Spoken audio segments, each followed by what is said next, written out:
Heading out to one of Vancouver Island's many beaches is a standard summertime pursuit in British Columbia. But for diving enthusiasts, the draw isn't on the beach, it's under the waves. We're at the China Creek Marina here, and we've got there's a Sunken Migrant ship out here, which is fairly cool to dive. And then we've also got the seawall here, which goes on for quite a ways and goes quite deep. So it's a lot in one site, which is really neat. Neat also, because although this is such a diverse dive site, it's also a great dive for beginners. For me, it was my first dive site, so I've only dove maybe in the 30s, 40s. This is the site that I've dove the most, and there's always enough to keep me interested, always enough to keep me coming back. It's one of the sites that I prefer to dive. Absolutely.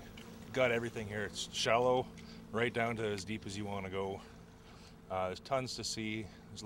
There's a couple of little boats down there. For the deeper stuff, there's a nice big wreck down there.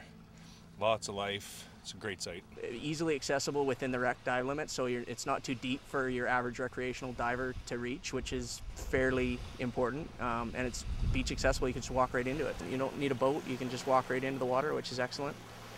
I mean, this gear's heavy. The shorter the distance to the water, the better. And once they're in the water, well, it's a different world. Almost an alien world from the one they've left behind on shore.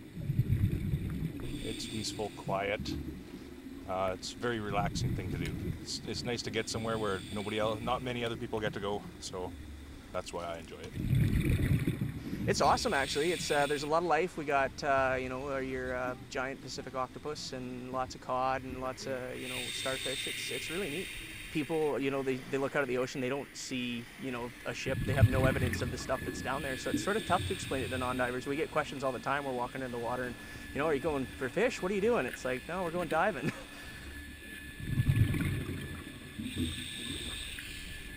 The swim out is one discovery after another, with several small boats each catching a diver's attention.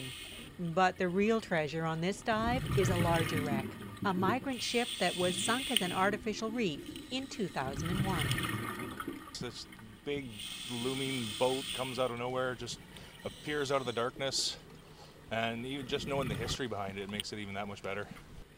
It ranges in depth from about 60 feet down to as deep as about 100 feet. So it's sort of sitting on a bank, which is, the high end is really, really close, really.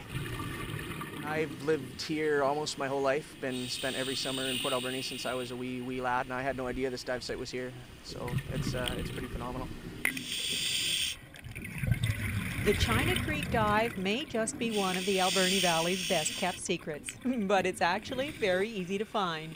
Just head for the China Creek Marina and Campground, 10 minutes outside of Port Alberni on the road to Bamfield. And if you're diving, make sure you bring some extra tanks. There's plenty to explore. For Big Summer, I'm Nancy Wilmot.